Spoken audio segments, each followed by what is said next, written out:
Scanning laser rangefinders, or lidars, are among some of the most common and useful sensors for mobile robotics. They allow our robots to detect obstacles, build maps of their environment, and later to pinpoint their own location within that map that they previously built. They do, however, have one characteristic that is rather annoying and perhaps even detrimental. That is that the motors that spin the sensor usually run all the time, whether the sensor data is being used or not. This constant spinning wastes battery power and prematurely wears out the bearings. Worn out bearing means your expensive sensor is another trinket for the junk box. Users often have to plug in and unplug the sensor by hand to stop the needless spinning. But this solution ranges from inconvenient to completely impractical.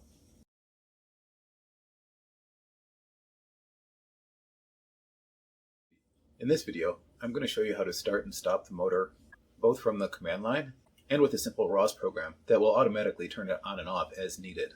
This tutorial and the program that I've made available to you are geared towards the incredibly popular RPlidar series of laser scanners, but I've used the same method to control other laser scanners and even other devices like ultrasonic sensors or headlights.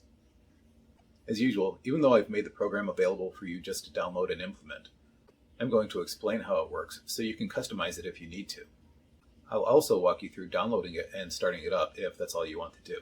That'll come just a little bit later. If you like this video, don't forget to like and subscribe and hit that little notification icon so you can be sure to be alerted when new videos come out. If you feel that you've learned something valuable or that the programs I've written for you are useful, you can help me to focus on getting more of these done by buying me a coffee if that's within your means, or by picking up a copy of Practical Robotics in C++ by me, Lloyd Brombach, which has hit number 5 on Amazon's bestsellers for robotics engineering books, by the way. These videos and programs take a surprisingly long time to make, and I'm doing the best I can to save you the many hours of research and trial and error that I go through. So I'm grateful for your taking the time to watch the videos and for however you choose to show your support. Now let's get to the reason that we're really here.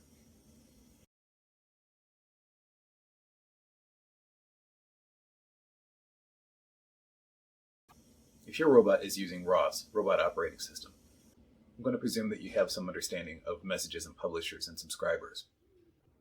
Unlike a published message that is broadcast to any node that wants to subscribe to it, ROS service calls are sent to a specific program to ask it to do a specific function. Making a ROS service call is basically a way of making a function call to another program.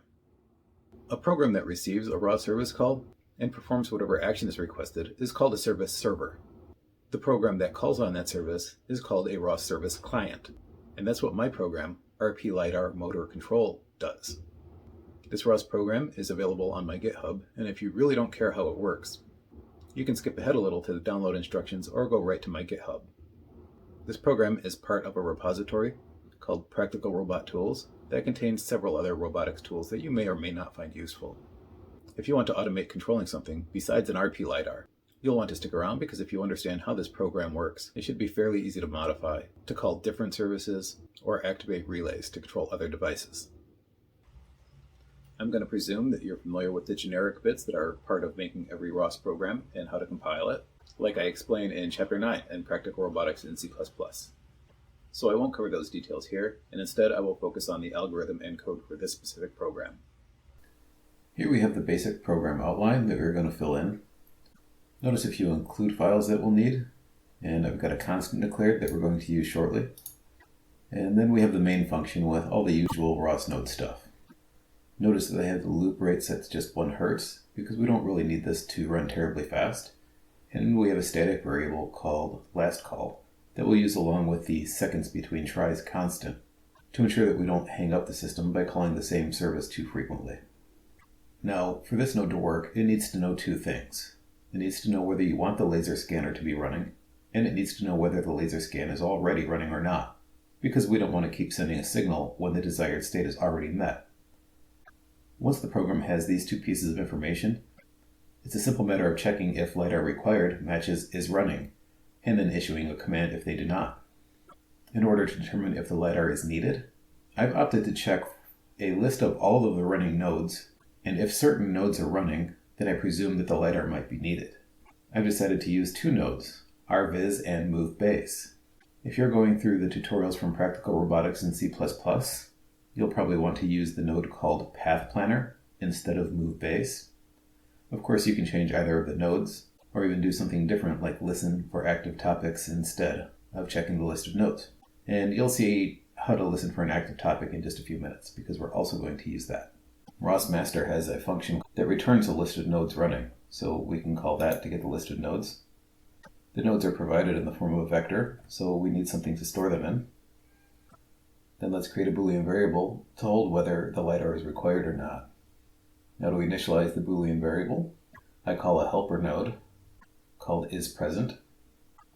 Here's our helper function, isPresent, and it takes this vector of nodes, and that's the list we got down here in getNodes. And it takes a string, which is just the name of the nodes we want to check for. And we need to set those. Now, that could be as simple as declaring a string, or an alternative is to be able to accept a parameter, so you can just change in the launch file or pass a different node name from the command line. And that would look like this. You just declare a string, uninitialized, declaring what kind of parameter you're going to get, the name of the parameter. This middle argument is the name of the variable that you're going to use. And then finally, this is a default value, so if no parameter is passed, it will look for RViz. And this was just a bit of ROS info for the screen when starting up. But I'm going to skip this for now and declare another const.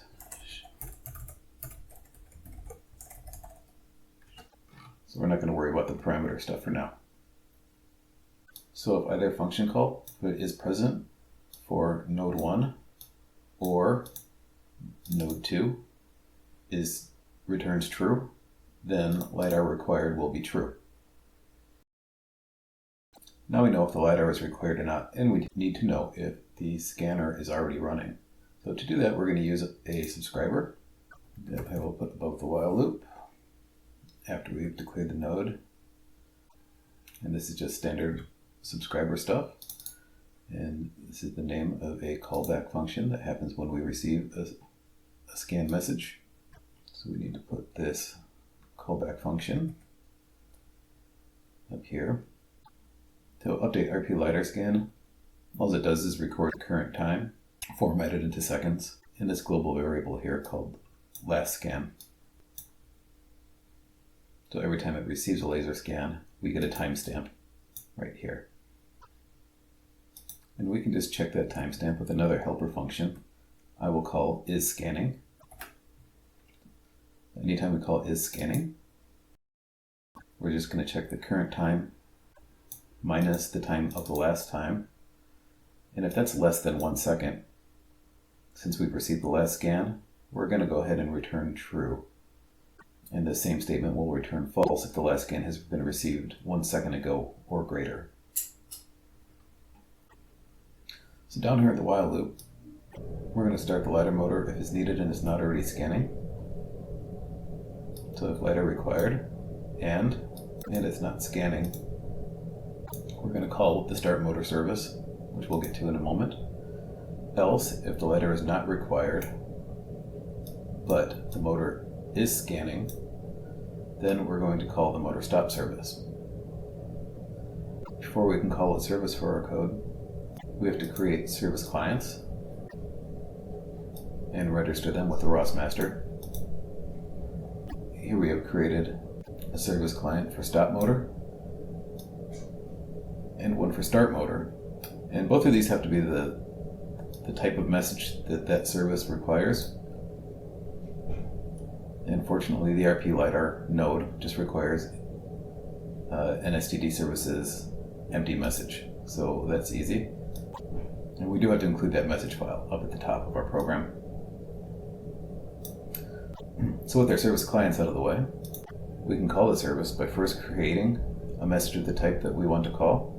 And it's easy to create an empty message because we don't have to add any information to it. And we're going to need one for both the start and the stop.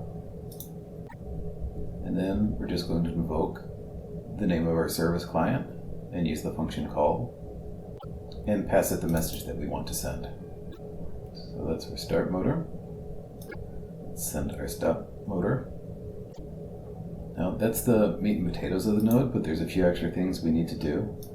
For instance, every time we call a service, let's set our global variable up at the top, last call. Let's add a condition to our if and our else ifs. I'm just going to move that out of the way so it's easier to read. Let's add this condition. If get seconds since last call is greater than the seconds between tries. And we didn't include yet this little helper function that I use in a lot of programs called get seconds since. And it just accepts a timestamp and it compares the current time to that timestamp and sends the difference back. Now, you remember, up at the top our constant seconds between tries I have set for 5 seconds. So that's what we're doing here, is just calling get seconds since the last call. And if that's greater than 5 seconds, then this code block will be allowed to execute. Let's add that if condition here as well. Auto indent likes to put those on the same line, and I prefer them on a different line. And there's one more condition that I want to make sure is met before we try to make these function calls, and that is to make sure that the service even exists. So here we're going to check that start motor service even exists, and we're going to make sure that the stop motor service exists. And it might not exist if the RPlidar node is not up and running yet, and we don't want to start making service calls before that node is running. This is what the program really comes down to, and all of this other stuff is just support to keep this loop running and keep updating that bit of data. Now, if you're writing this and you really want to compare what you're writing for accuracy, make sure you use the code in the GitHub. That I know is fully functioning, and just in case I missed something here. If your laser scanner is an actual RPlidar, or any other lidar that happens to have the same start motor and stop motor services available, you can head over to my GitHub that's linked in the description. Just clone the repository called Practical Robot Tools into your SRC directory, cd ... back to your Catkin workspace root folder, and use catkin make to compile the package. Then just start your RPlidar node, and in another terminal, start this program with ROS run RPlidar Motor Control, RPlidar Motor Control. Now the info outputs tell us what nodes it's looking for. If instead of move base we want node 2 to look for path planner, we need to start with an underscore and the name of the parameter, colon, equals, and then the name of the node we want to follow.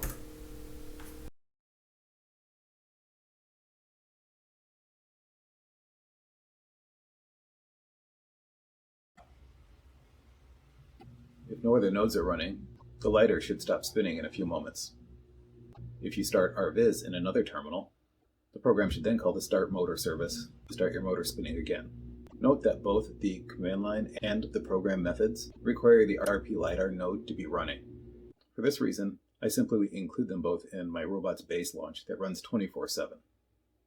If you need to control another brand of lidar or a completely different device, it can be as simple as replacing the part of this node that calls your stop motor service with GPIO commands to your Raspberry Pi to activate or deactivate a relay that cuts power to the motor.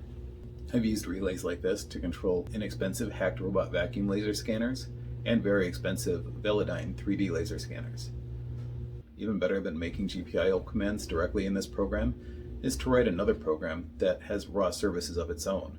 That program would then handle the GPIO outputs in response to service calls. By having a separate program to handle the GPIO outputs, it's more easily expandable when you find new devices that you want to control. I hope that gives most of you a pretty good handle on how to control your lidar's motor automatically. I try my best to make these tutorials in a way that will benefit the greatest number of people, but there are so many different ways and so many different hardwares with which to build a robot that I inevitably get message requests and emails from viewers and readers to help clear things up or to try to tweak the implementation for something that's a little different than how I explained it. I truly do appreciate these communications because it gives me an idea what you might like to learn next, and I love to try to help when I'm able to keep up with messages and emails. Sometimes the tutorials are beyond either the programming skills or the desire of the viewer, and I receive requests to do the programming for them. So what I'm considering doing is making custom and exclusive versions of the software through my new Buy Me a Coffee page. For example, if someone wants to control a set of relays and they're using a Raspberry Pi, that would be one program I could offer. And another version might be to control a set of relays through an Arduino instead of a Raspberry Pi. That would work if you're using a laptop or some computer without GPIO pins. Or I might offer one-on-one coaching or troubleshooting time. Let me know in the comments if any of these or something else is something you would find useful. And keep an eye out on my Buy Me a Coffee page to see what services or products are already available. Once again, thank you for taking the time to watch, and I hope that you've learned something useful. I'm Lloyd Brombach, author of Practical Robotics in C++, and I will see you next time.